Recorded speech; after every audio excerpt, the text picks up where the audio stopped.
Dry aging is the process of removing moisture from the product and allowing the lipids within the muscle to break down slowly over time. It's kind of a controlled deterioration of the muscle to get something that's much more tender and that actually goes through a flavor transformation, which we think is really important. Dry aging is expensive, it's luxurious, but it just tastes incredible. I mean, that's why we go through the trouble. That's why we spend the extra money. At Oak Steakhouse, our flavor profile that we've sort of gravitated to, it's pretty full-bodied dry aged flavor. It's adults only, it's not for kids. First timers that had tried dry aged, sometimes it's a little too much for them. Like I said, it's not for everyone. It really isn't. It's an experienced steak eater's cut. It's almost become generic to describe it as sort of the notes of blue cheese, but that is precisely what it is. And in fact, if you look at a majestically aging loin or a rib of beef, you will see those veins that you get in blue cheese working their way through. And that is the same mold, and it does indeed have the same flavor profile. During the dry aging process, you're taking the natural enzymes in the meat that would be active whether they're dry aging or wet aging. Wet aging is just in a bag.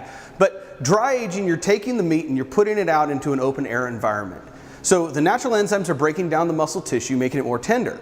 However, the cool part about dry aging is that you're allowing other environmental impact to be had upon that piece of meat. The notes that you get from dry aging, the flavor notes, the aromatics, are likely going to be imparted by the different molds and yeasts that are going to land on the meat and start populating it.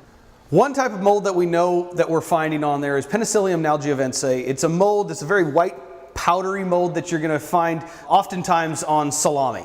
We're likely going to be finding some other molds common in the culinary world, the Penicillium roqueforti, which is going to be found in blue cheeses. You're going to likely find yeasts, which are part of the fungal kingdom, in particular possibly Saccharomyces cerevisiae, which is used for brewing and baking.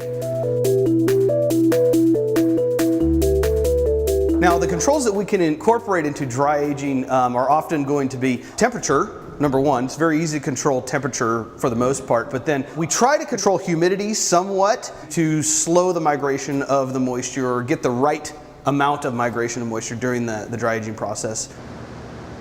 Temperature in here ranges somewhere between 37, 38 degrees on average. It's definitely not freezing. Freezing would stop all the bacterial activity and would stop the aging process, so we don't want to ever do that.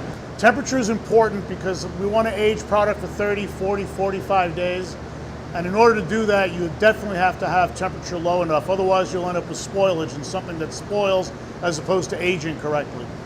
I don't recommend just anybody taking a piece of meat and put it in a refrigerator because you're not going to have the air movement that's necessary to get that uniform migration of the moisture out of the meat.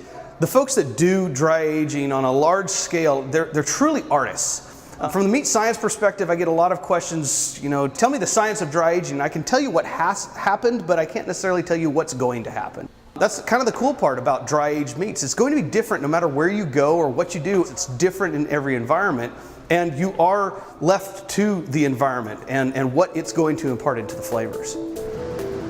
Right now we have about 4,200 pieces of beef in here, well north of 90,000 pounds, and close to $900,000 in value. So this is more than just an avocation. This is a labor of love, but it's a financial risk-reward game as well. I think it's very hard to replicate a room this size with this much beef. You try to dry age 10 or 12 pieces of meat in a small box, it's never going to have the same patina that a room like this with 4,000 plus pieces of meat will have. We have a really perfect environment here for this. It's built for this. It's what we do, and I don't know that many restaurants can really replicate exactly what we do here.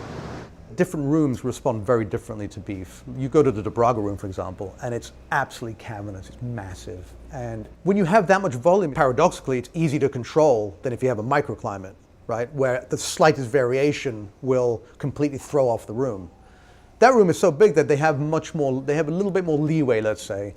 It's also among the cleanest rooms. Like you go to the old school, like an old school steakhouse where there's like wood everywhere and cardboard lining and like the steak, the guy looks as dry aged as the steaks he's pulling off. So, when you walk into the doors of steakhouses, it's like the first thing that hits you is that from the age box. But De Braga's not like that. I mean, you get those subtle notes, but it's almost like you're walking into a science lab, and I think that's how the modern butcher needs to approach dry aging. If you're getting into dry aging now, don't build a wooden box. We're in the 21st century.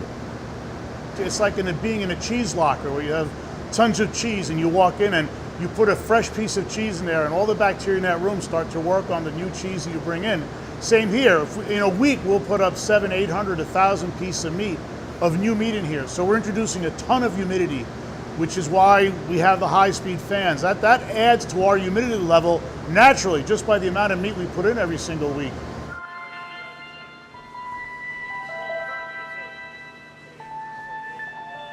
Anytime you start off with a premium product, you're going to have a premium result. With the marbling and the fat content of a prime, you're going to get more flavor as it dry ages. So the marbling allows the penetration. The fat itself is softer tissue, it's more permeable, and it almost becomes a conduit for those flavors.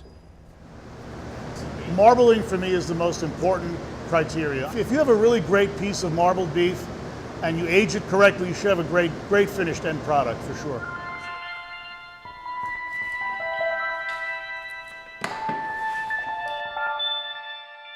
You can get kind of floral notes. You can get almost even an alcoholic note when you first cut into it. It's a beautiful smell that comes off of these.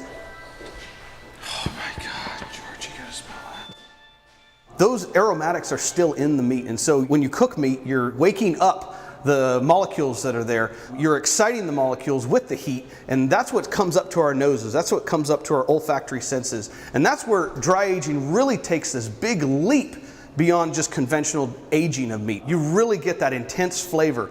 Not all folks like that intense flavor, but we're finding a lot of people do. So I often draw the comparison of the difference between dry aged beef and wet aged beef as the difference between grape juice and wine. And wine is from the same liquid, yet because it's fermented, it's developed complex flavors far beyond regular grape juice. Regular grape juice is delicious. It's very sweet.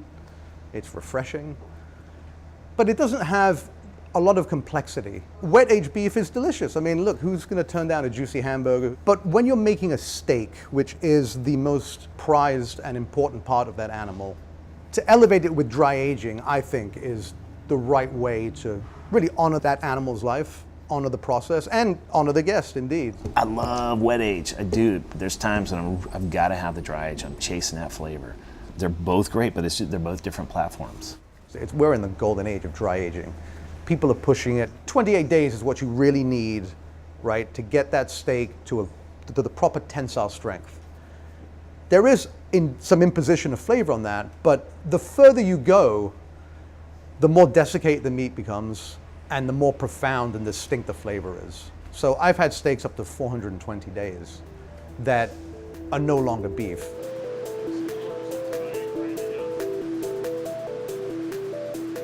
We like the 50-day, 55-day age. It's a flavor that our clientele likes in Charleston. You get some of these ones that go a long time, 90 days, 85 days. Even personally, that's not the flavor profile that I'm looking for.